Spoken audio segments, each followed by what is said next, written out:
Post చట్టంపై మహిళలు అవగాహన కల్పించి ఉండాలని ఏపీ మహిళా కమిషన్ చైర్పర్సన్ రాయపటి శైలజ అన్నారు. పని ప్రదేశాల్లో ఇంటర్నల్ కంప్లైంట్స్ కమిటీలు ఏర్పాటు చేస్తున్నామని తెలిపారు. ఉమెన్ ట్రాఫికింగ్ జరగకుండా చర్యలు చేపడుతున్నామన్నారు. పోస్ట్ చట్టంపై శ్రీకాకుళం అంబేద్కర్ ఆడిటోరియంలో నిర్వహించిన అవగాహన సదస్సులో శైలజ పాల్గొని మహిళలకు పలు సూచనలు చేశారు. చదువు లేకపోయినా పర్లేదండి, కానీ బేసిక్లీ మన హక్కులు కాపాడుకోవటానికి, మన గౌరవాలు కాపాడుకోవటానికి చట్టాలు ఏవైతే ఉన్నాయో దాని మీద అవగాహన అనేది తప్పకుండా ఉండాలి. సో దాంట్లో భాగంగా ఈరోజు ఈ ప్రోగ్రాం పెట్టడం జరిగింది.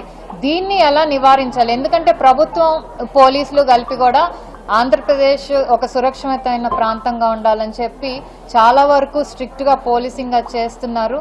మైనర్స్ మీద దాడులు జరిగినా కూడా ఈ మధ్య చూసాం, వాళ్ళని పబ్లిక్గా రోడ్డు మీద నడిపించి తీసుకెళ్తున్నారు. ఎందుకంటే ఇలా చేస్తే కనుక ఇంకొకళ్ళు ఆ ఆలోచన కూడా లేకుండా ఉంటారనేది ఒక ఉద్దేశంతో చేస్తున్నారు.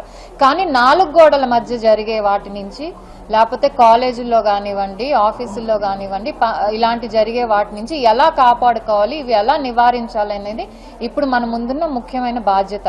సో దాంట్లో భాగంగా ఏంటంటే డిస్ట్రిక్ట్ కలెక్టర్ అడ్మినిస్ట్రేషన్కి కలెక్టర్ గారు సుపీరియర్ కాబట్టి ఆయన ద్వారా స్ట్రిక్ట్గా ప్రతి ఇన్స్టిట్యూట్ కానివ్వండి, ఫ్యాక్టరీలకు కానివ్వండి నోటీసులు పంపించి డెఫినెట్లీ ఇంటర్నల్ కంప్లైంట్ కమిటీస్ అనేవి ఫామ్ అవ్వాల్సిందే. ఒక అయ్యాక కూడా దాన్ని ఏదైతే ప్రతి చోట డిస్ప్లే చేయాలి. అక్కడ పనిచేసే వాళ్ళకి కానివ్వండి, చదువుకునే వాళ్ళకి కానివ్వండి, ఐసీసీ కమిటీ అంటే ఏంటి, అది ఎందుకు ఉంది, పాస్ చట్టం గురించి అవగాహన కూడా చాలా ముఖ్యం.